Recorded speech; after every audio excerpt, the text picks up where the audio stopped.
Tout le monde a les yeux rivés sur les marchés occidentaux. Mais si le vrai moteur du prochain boom des cryptos était en train de démarrer à l'Est, et si la Chine, presque en secret, était sur le point de rebattre les cartes pour le Bitcoin?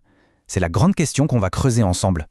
Aujourd'hui, on a l'impression qu'une seule institution mène la danse sur les marchés financiers, la Réserve fédérale américaine. Chaque mot, chaque phrase est scruté à la loupe. Mais et si on regardait dans la mauvaise direction? Si loin des projecteurs, une force bien plus massive se mettait en marche du côté de la Chine? C'est vrai, la pensée dominante, c'est que les taux d'intérêt américains sont le seul vrai baromètre. Mais l'histoire de la finance nous apprend une chose. Les changements les plus profonds, les vrais retournements de situation, naissent souvent là où personne ne regarde, dans l'angle mort de l'attention générale. Alors justement, tournons notre regard vers la Chine, parce que derrière la façade d'un contrôle de fer, une toute autre réalité est en train de se dessiner. On part d'une injection massive de liquidités dans une économie qui en a un besoin criant, une sorte de relance silencieuse. Et pourquoi une telle manœuvre? Eh bien tout simplement parce que Pékin est au pied du mur. Entre la crise immobilière qui n'en finit pas, une croissance qui patine et un chômage des jeunes qui explose, le pouvoir n'a plus vraiment le choix. Il faut ouvrir les vannes, et vite. Et c'est là que les chiffres donnent le vertige. La rumeur parle d'un plan de relance de 1500 milliards de dollars. Pour se faire une idée, c'est plus que le PIB de pas mal de pays. Une somme pareille, ça ne fait pas que stimuler une économie. Non, ça a le pouvoir de complètement redessiner la carte financière du monde. Bien sûr, du côté de Pékin, officiellement, c'est silence radio. Mais en finance, il y a une règle d'or qui ne change jamais, il faut suivre les flux d'argent, pas les discours. Le narratif officiel, ça peut être de la com, mais les mouvements de capitaux, eux, ne mentent jamais. Et justement, ces capitaux commencent à bouger sérieusement. Ce qui est encore plus fascinant, c'est que ce n'est pas la première fois qu'on voit ça. En fait, si on regarde un peu en arrière, la corrélation entre les décisions monétaires chinoises et le cours du Bitcoin est troublante. Et ça nous donne peut-être la clé de ce qui va se passer.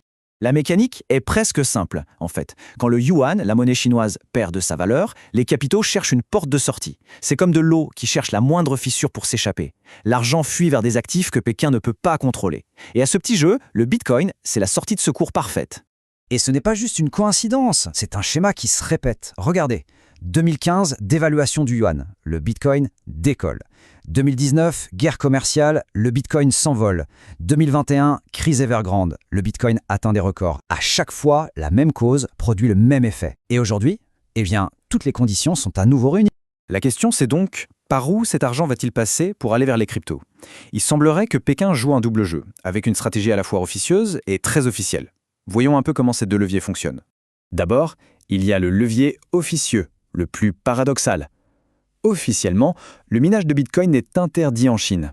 Sauf que dans les faits, des fermes de minage sont tolérées un peu en douce, surtout pour utiliser les surplus d'électricité des énormes barrages. C'est un tour de passe-passe génial. On transforme de l'électricité qui serait perdue en un actif numérique qui a une valeur mondiale. Et puis il y a le levier officiel, celui qui change tout.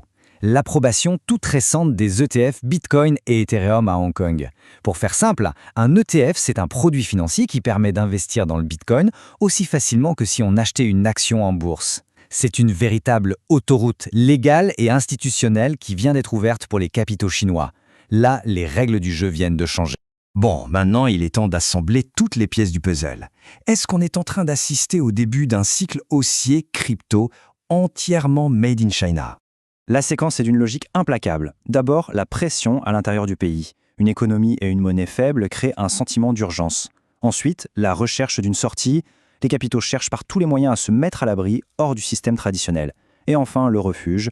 Le Bitcoin et les autres actifs numériques deviennent la destination logique pour cet argent intelligent qui cherche à se protéger. Cette image, au fond, elle représente le Bitcoin comme une sorte de pôle de stabilité numérique dans un monde financier de plus en plus fragile. Face au risque de voir sa monnaie perdre de la valeur, il devient une destination presque évidente. La vraie question n'est plus si cet argent va arriver, mais plutôt quel sera l'impact de ce raz-de-marée de liquidités. Le contraste est vraiment frappant. Pendant que l'Occident se perd en débat, la Chine, elle, agit en coulisses. Pendant que la Fed pèse chaque mot, Pékin ouvre grand les vannes de l'argent. On a deux mondes, deux stratégies, mais au final, un seul marché mondial interconnecté. On termine donc sur cette question qui reste ouverte. Le prochain grand rallye des cryptos portera-t-il l'étiquette Made in China? Tous les signaux semblent pointer dans cette direction. Maintenant, le seul indicateur qui comptera vraiment, ce sera de suivre les flux.